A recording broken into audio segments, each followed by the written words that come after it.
Virtual দুনিয়ায় কখন যে কোন খবর বাতাসের বেগে ছড়িয়ে পড়ে তা বলা মুশকিল। বিশেষ করে তারকাদের জীবনের ছোট কোনো ঘটনাও অনেক সময় তিল থেকে তাল হয়ে ধরা দেয় নেট জনতার কাছে। সম্প্রতি ঠিক এমনটাই ঘটেছে দুই বাংলার জনপ্রিয় অভিনেতা মোশাররফ করিমের সাথে। ওপার বাংলা অর্থাৎ কলকাতায় স্ত্রীকে নিয়ে বেড়াতে গিয়ে তিনি নাকি রাজনৈতিক হেনস্থার শিকার হয়েছেন, এমন একটি খবর হঠাৎ করেই টালমাটাল করে দেয় সোশ্যাল মিডিয়া। ফেসবুকের নিউজ ফিড থেকে শুরু করে বিভিন্ন অনলাইন পোর্টাল সর্বত্রই শুরু হয়েছে জোর গুঞ্জন। ভক্তদের মনে জমে ওঠে উদ্বেগের মেঘ। আসলেই কি কলকাতার রাস্তায় অপ্রীতিকর কোনো পরিস্থিতির মুখোমুখি হতে হয়েছিল প্রিয় অভিনেতাকে?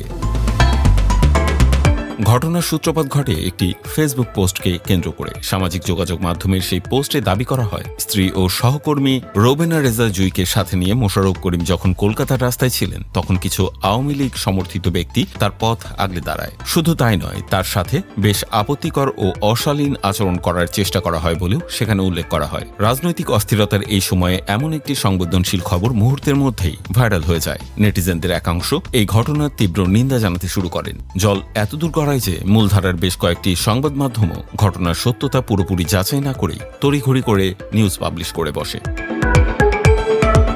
বিষয়টি নিয়ে যখন দুই দেশের বিনোদন অঙ্গনেই তোলপাড় চলছে, তখন সত্য মিথ্যা খতিয়ে দেখতে যোগাযোগ করা হয় অভিনয় শিল্পী সংঘের সাধারণ সম্পাদক রাশেদ মামুন অপুর সাথে। কিন্তু আকস্মিক এই ঘটনা সম্পর্কে তার কাছেও তাৎক্ষণিকভাবে কোনো সুনির্দিষ্ট তথ্য ছিল না। কোনো নির্ভরযোগ্য সূত্র থেকে নিশ্চিত হতে না পারায় তিনি গণমাধ্যমকে পরিষ্কার কিছু জানাতে পারেননি। শিল্পী সংঘের এই নীরবতা ও তথ্যের অভাব সাধারণ মানুষের মনে বিভ্রান্তি আরও বাড়িয়ে দেয়। ফলে মোশাররফ করিমের ভক্তদের মনে আশঙ্কা সত্যি বলে দানা বাঁধতে শুরু করে এবং গুজবটি আরও বড় আকার ধারণ করে।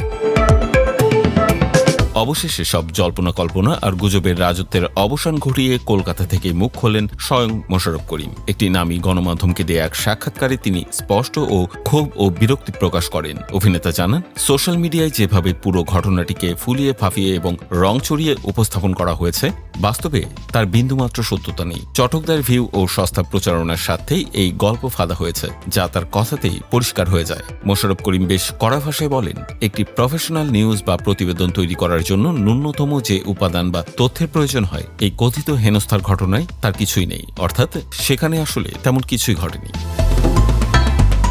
তিনি তার ভক্ত, অনুরাগী ও সাধারণ দেশবাসীকে এ ধরনের ভিত্তিহীন ও সস্তা গুজবে কান না দেওয়ার জন্য বিনীত অনুরোধ জানিয়েছেন। একই সাথে ইন্টারনেটের যে কোনো খবর যাচাই না করে বিশ্বাস বা শেয়ার না করার আহ্বান জানান তিনি। জানা গেছে, কোনো নাটক বা সিনেমার শুটিং বা অফিসিয়াল কাজে নয়, বরং সম্পূর্ণ ব্যক্তিগত ও পারিবারিক অবকাশ যাপনের উদ্দেশ্যেই এই তারকা দম্পতি বর্তমানে কলকাতায় অবস্থান করছেন। নিজেদের মতো করে সুন্দর কিছু সময় কাটিয়ে আগামী 3 থেকে 4 দিনের মধ্যেই তাদের ঢাকা ফেরার কথা রয়েছে। মোশাররফ করিম ও জুই দুজনেই সম্পূর্ণ সুস্থ ও নিরাপদে আছেন, তাই ভক্তদের আর চিন্তিত হবার কোনো কারণ নেই।